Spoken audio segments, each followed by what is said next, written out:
로마서 3장의 말씀입니다. 오늘은 3장 9절에서 18절까지의 말씀입니다. 그러면 어떠하냐? 우리는 나으냐? 결코 아니라. 유대인이나 헬라인이나 다 죄 아래 있다고 우리가 이미 선언하였느니라. 기록된 바 의인은 없나니 하나도 없으며 깨닫는 자도 없고 하나님을 찾는 자도 없고 다 치우쳐 함께 무익하게 되고 선을 행하는 자는 없나니 하나도 없도다. 그들의 목구멍은 열린 무덤이요 그 혀로는 속임을 일삼으며 그 입술에는 독사의 독이 있고 그 입에는 저주와 악독이 가득하고 그 발은 피 흘리는 데 빠른지라. 파멸과 고생이 그 길에 있어 평강의 길을 알지 못하였고 그들의 눈앞에 하나님을 두려워함이 없느니라 함과 같으니라. 아멘. 세상에 사람들은 많이 있는데 모두가 평등하지를 못합니다. 부한 사람이 있는가 하면 가난한 사람도 있고요, 건강한 사람이 있는가 하면 병든 사람도 있습니다. 지식 많은 사람이 있는가 하면 공부를 별로 못한 사람이 있고요, 권세 있는 사람이 있는가 하면 권세 없는 사람도 있어요. 능력 있는 사람이 있는가 하면 능력 없는 사람도 있어요. 뭐 꼽자고 하면 끝이 없지 않겠습니까? 사람은 이렇게 나면서부터 똑같이 태어나지를 않았어요. 그런데 한 가지 면에서만은 똑같습니다. 인간이 죄의 방면에서만은 평등하다는 거예요. 오늘 본문 9절에 하나님께로부터 여러 가지 특권을 받았다고 자부하는 그 유대인에게 무엇이 좀 뛰어나게 나은 것이 있느냐 하는 질문에서부터 시작이 되어지는데, 거기에 대해서 긴 논의를 한 끝에 인간을 죄 아래서 볼 때 모두가 평등하다는 거예요. 죄라는 것은 인종의 구별도 생활환경의 차이도 없이 사람이면 누구나 다 같이 죄 아래 있다는 말씀입니다. 이렇게 인간이 자기의 죄를 알게 될 때 비로소 모두가 평등하다라는 것을 안다고 말씀했어요. 더구나 죄의 문제에 있어서만큼은 여러분, 큰 죄가 있고 작은 죄가 문제되지 않는다라는 거예요. 적어도 하나님 앞에서 볼 때는 그렇다는 거예요. 물론 상식대로 말하면 죄에는 대소가 있는 게 맞죠, 그렇죠? 그러니까 판사가 그 죄에 대하여 벌을 내릴 때 벌의 크기가 다르잖아요, 그렇죠? 뭐 징역 1년이 있는가 하면 무기징역도 있고, 또 어떤 죄는 죄가 있지만 집행유예를 하기도 하고, 분명히 대소가 있는 것이 맞습니다마는 그러나 하나님 앞에서 죄를 생각할 때는 그 구별을 지을 만한 그 재료가 없다는 거예요. 그래서 다 죄 아래 있다 말씀하는 거예요. 로마서 5장 12절에도 보면 한 사람으로 말미암아 사망이 왔나니 이와 같이 모든 사람이 죄를 지었으므로 사망이 모든 사람에게 이르렀다 지적을 하고 있어요. 다시 말해서 아담이 범죄함으로 죄가 세상에 들어왔고, 또 그가 죽게 됨으로 그의 자손인 우리 모두가 죽게 되었다는 거예요. 저와 여러분 모두가 결국은 죽게 된다는 건 뭘 의미하느냐? 그건 바로 우리가 죄 아래 있다는 거예요. 우리 모두는 죄 아래 있어요. 죄 아래 있다는 말은 죄의 지배하에서 그 종살이를 하고 있다는 말씀입니다. 우리는 다 죄 아래 있습니다. 뭐 누구의 죄를 우리가 감히 용서해 주고 말고 이럴 가치가 사실은 우리에게 없다는 거예요. 우리가 죄인인 주제에, 너나 없이 우리 모두가 다 죄 아래 있는 주제에 우리가 감히 누구를 용서하고 자시고 할, 우리는 그런 가치가 없다는 거예요. 로마서 7장 14절에도 보면 나는 육신에 속하여 죄 아래 팔렸다라고 말씀합니다. 갈라디아서 3장 22절에는 모든 것을 죄 아래 가두었다고 말씀해요. 그러면서 오늘 본문 10절 이하는 구약의 말씀을 인용하고 있죠.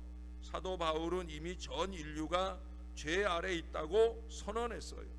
그것은 마치 법정에서 검사가 피고에 대하여 선언하는 것과 같은 것입니다. 이제 바울은 그 증거로 구약의 말씀을 제시하고 있어요. 성경이야말로 결정적인 증거이기 때문입니다. 자, 그 성경을 인용해서 뭐라고 말합니까? 입과 발, 말하는 것과 걷는 것의 죄가 쓰여져 있습니다. 그런데 이야기의 순서로 보아 인간의 죄악된 생활을 모두 다 기록했다고 볼 수가 있는 거예요. 입에서 시작을 해서 발까지라고 말하고 있습니다. 이것은 다른 것은 아무것도 기록하지 않았다고 해서 다른 것에는 죄가 없다, 그런 말은 아니에요. 다 나열하기가 어려우니까 대표적인 것 두 가지를 나열했을 뿐이에요. 인간의 죄는 인간이 살아가는 한 어디에서든지 있을 것이기에 그 전부를 기록하기 어렵고, 그래서 대표적인 큰 것 두 가지, 바로 입과 발, 이렇게 말하고 있는 거예요. 어떤 의미로 생각하면 인간의 생활은 확실히 이 두 가지로 말미암아 대표된다고 하여도 과언이 아닐 거예요. 먼저 입으로 범하는 죄를 보십시다. 입이라고 하는 것은 거짓이 그 특징입니다. 아마 입으로 짓는 죄의 가장 으뜸은 거짓일 거예요. 그래서 저는 거짓을 싫어합니다. 입으로는 무엇이든지 바꿀 수가 있잖아요. 이 입을 통해서 이렇게 말해놓고는 또 시침을 떼고 저렇게 모른 척을 하는 일이 얼마나 많습니까? 세계 평화를 말하는 입이 또한 같은 입을 가지고 동료를 욕하며 심지어 가족이나 교우들까지 포함해서 남에게 중상을 입히면서도 아무렇지도 않은 듯이 사는 게 입입니다. 그 입을 가지고 또 찬송도 불러요. 그 찬송을 들으시는 하나님이 얼마나 어이없겠어요.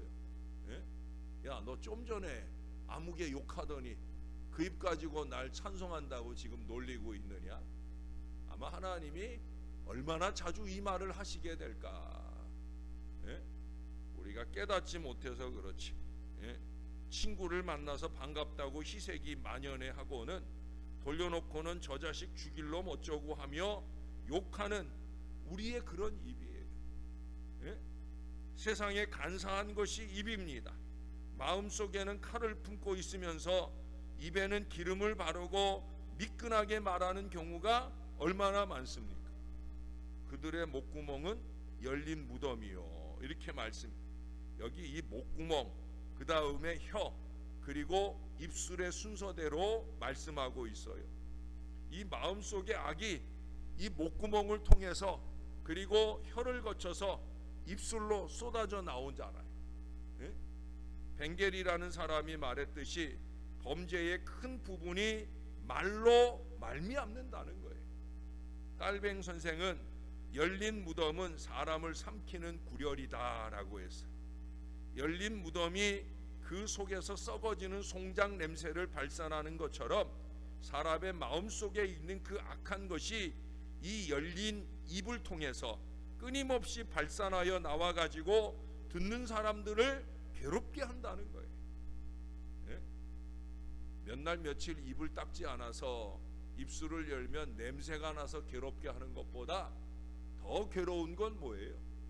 그 입술로 쏟아내는 말 때문에, 그 말 때문에, 그래서 괴로운 거예요. 그래서 예수님께서 마가복음 7장 20절 이하에서도 말씀하셨어요. 또 가라사대 밖에서 들어가는 것, 즉 먹는 것이 사람을 더럽게 하는 게 아니라 사람에게서 나오는 그것이 사람을 더럽게 한다. 속에서 곧 사람의 마음 속에서 나오는 것은 악한 생각, 다시 말해서 음란과 도적질과 살인과 간음과 악독과 속임과 음란과 질투와 비방과 교만과 우매함이니 이 모든 악한 것이 다 속에서 나와서 사람을 더럽게 하느니라. 결국 누가 우리를 더럽게 해요? 내가 나를 더럽게 하는 거예요. 예? 예수님이 십자가 보혈로 다 용서해 주셨는데 그런 나를 누가 다시 진흙창으로 쏟아 넣느냐? 내가 나를 요 주둥이로, 요 입으로, 예? 내가 말하는 것으로 다른 사람들의 더러운 것을 들추어내고 있느냐? 아니에요. 나는 더러운 놈이다, 나는 죽일 놈이다, 이걸 내가 말하고 있는 거예요. 근데 그 우매함을 내가 깨닫지 못해요. 그래서 그저 입만 열면 자기는 잘했다고 말하는데 아니에요. 자기는 지금 못했다고 말하고 있는 거예요. 나는 지금도 못하고 있다고 말하는 거예요. 여러분, 저와 여러분이 이걸 좀 깨달아야 됩니다. 그래서 야고보 사도도 야고보서의 3장 2절 이하에 보면 우리가 다 실수가 많은데 만일 이 말에 실수가 없는 자면 곧 온전한 사람이다, 이렇게 말을 하면서 말을 좀 잘 길들일 것을 권면하고 있어요. 스펄전 목사님은요, 사자같이 잔인한 짐승 가운데 사는 게 오히려 거짓말하는 사람과 같이 사는 것보다 더 낫다, 이런 얘기를 했어요. 저는 이 말씀에 전적으로 동의하기에 여러분에게 스펄전 목사님의 말씀을 인용하는 거예요. 거짓말하는 사람과 사는 것과 자꾸 말을 이리 뒤집었다 저리 뒤집었다 하는 사람과 사는 것보다 사자하고 사는 게 더 낫다니까요. 예? 이렇게 13절 14절은 말로 범하는 죄를 말하고요, 거기 15절 이하에서 17절까지에는 행위로 범하는 죄를 말합니다. 그 발은 피 흘리는데 빠른지라. 구약 이사야서 59장 7절 8절의 자유로운 인용입니다. 발은 행동을 상징하고 있는 거예요. 다시 말하면 말의 저주가 살인 행동으로 발전하게 되어지는 거예요. 마치 독사가 입에 독을 품은 채로 사람을 물려고 빨리 달려가는 것처럼 개인으로는 살인이요, 국가적으로는 전쟁에 이르는 거예요. 우크라이나 전쟁 어쩌고 저쩌고 기도하는 그 입술이 얼마나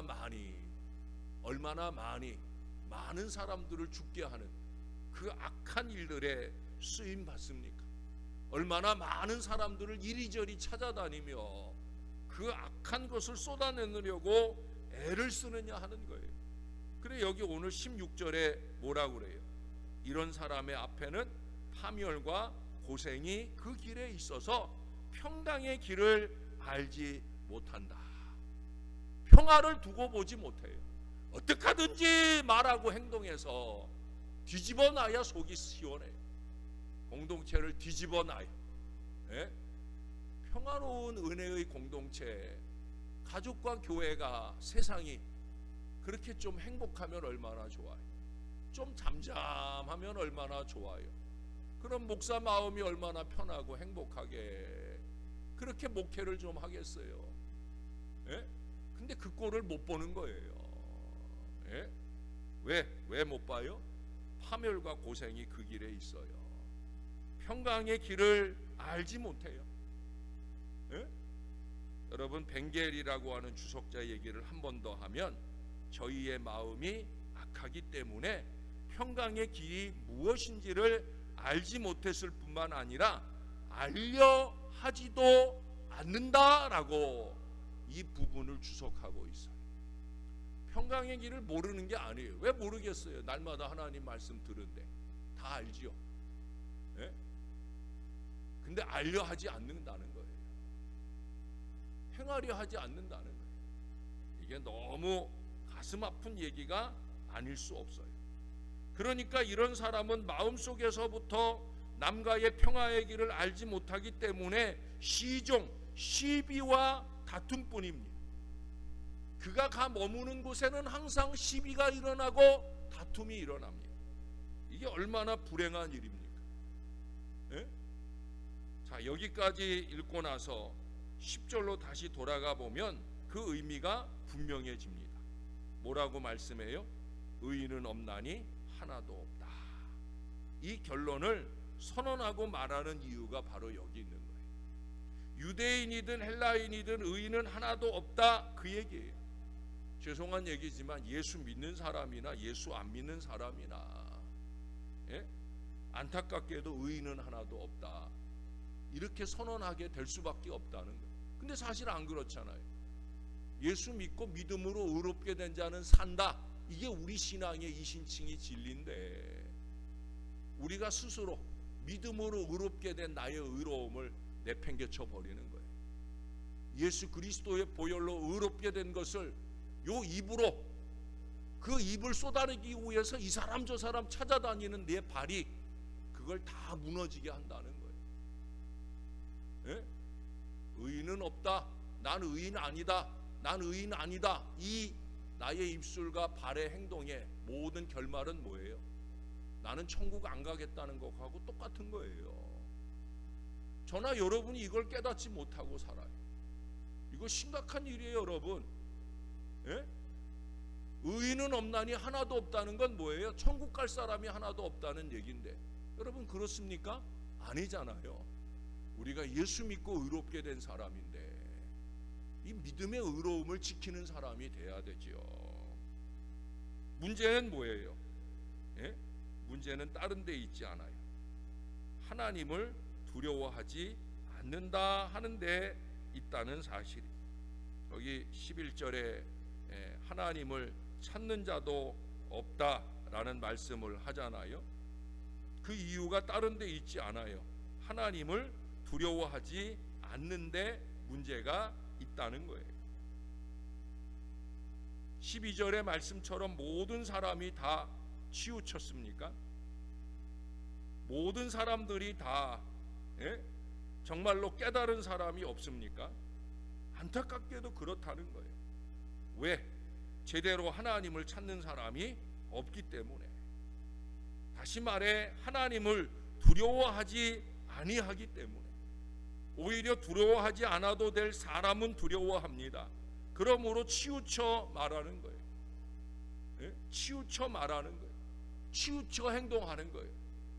여러분, 목사가 치우치면 얼마나 불행합니까? 그렇잖아요. 목사가 치우쳐서 이 사람은 좋아라 하고 저 사람은 모른 척하고 외면하고. 여러분, 그런 목사 맞아요? 아니죠. 그건 목사만 그런 게 아니에요. 저나 여러분, 우리 모두가 다 마찬가지예요. 치우치는 것은 잘못 사는 거예요. 치우치는 것은 잘못 신앙하는 거예요. 이 사람이나 저 사람이나 다. 더군다나 똑같이 다 하나님 앞에 하나님 자녀라면 우리는 어느 쪽으로도 치우칠 수 없는 거예요. 목사가 여러분들 중 어느 누구에게도 치우치지 않아야 되는 것처럼 여러분들도 마찬가지예요. 우리는 똑같이 다 하나님을 두려워하는, 하나님을 두려워하는. 여기 18절의 결론을 보세요. 그들의 눈앞에 하나님을 두려워함이 없느니라. 그들의 눈앞에 하나님을 두려워함이 없느니라. 이 말씀이 오늘의 결론입니다. 모든 죄악의 근본이 하나님을 두려워하지 않는 데서부터 기인하는 것임을 재확인합니다. 루터는 하나님을 두려워함이 없는 곳에 사람은 교만하고 거만하게 되고, 하나님을 두려워하는 곳에 사람은 겸손하고 경건하게 된다 말씀했어요. 사도 바울의 이 결론은 자신이 뼈저리게 체험한 데서 얻은 거예요. 사랑하는 여러분, 제가 자주 말하잖아요. 하나님 다 보고 계신다. 하나님 다 듣고 계신다. 이게 무슨 얘기예요? 그 하나님 좀 두려워하고 살자는 거예요. 다 아실만 하잖아요. 저나 여러분이 다 알잖아요. 지금 내가 하는 이 말이 하나님 보실 때, 하나님 들으실 때 얼마나 한심한 말인가. 이게 정말 예수 믿는 내가, 하나님 말씀을 날마다 받는 내가, 하나님 말씀을 맡은 자가 과연 할 수 있는 일인가? 결코 그럴 수 없느니라. 우리 우리 월요일에 들었던 선언처럼 우리는 그 선언을 놓치지 말아요. 왜 그래요? 윌리엄 제이라는 분이 늙어서 한 말이에요. 늙어서. 예? 저나 여러분처럼 이제 저도 뭐 늙었죠. 이제 환갑 됐으니까. 저나 여러분처럼 나이 들어서 한 말이에요. 뭐라고 그랬느냐? 나의 기억력은 사라져가고 있다. 그러나 두 가지 사실만은 결코 잊지 않는다. 그것은 나는 큰 죄인이라는 사실과 예수 그리스도는 위대한 구세주라는 사실이다. 사랑하는 여러분, 그렇잖아요. 하나님을 두려워하는 사람이라야 죄를 떠나 바로 살 수 있어요.